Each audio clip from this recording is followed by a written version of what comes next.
सूफी जीवन का रहस्य। एक महान संत हुआ करते थे जो अपना स्वयं का आश्रम बनाना चाहते थे, जिसके लिए वो कई लोगों से मुलाकात करते थे।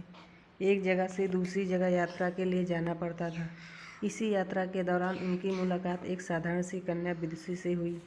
विदुषी ने उनका स्वागत किया और संत से कुछ समय कुटिया में रुककर आराम करने की याचना की। संत उसके मीठे व्यवहार से प्रसन्न हुए और उन्होंने उसका आग्रह स्वीकार किया। विदुषी ने संत को अपने हाथों का स्वादिष्ट भोजन कराया और उनके आश्रम के लिए खटिया पर एक दरी बिछा दी और खुद फर्श टाट बिछाकर सो गई। विदुषी को सोते ही नींद आ गई। उसके चेहरे पर भाव से पता चल रहा था कि विदुषी चैन की सुखद नींद ले रही है। उधर संत को खाट पर नींद नहीं आ रही थी। उन्हें मोटे नरम गद्दे की आदत थी जो उन्हें दान में मिला था। जो रात भर विदुषी की सोच रहे थे कि वो कैसे इस कठोर जमीन पर इतने चैन से सो सकती है।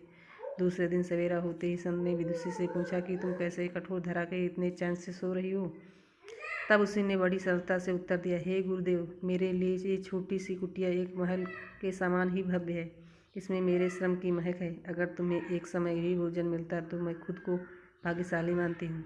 जब दिन भर के कार्यों के बाद मैं इस धरा पर सोती हूँ तो मुझे की माँ की गोद की आत्मीय एहसास होता है।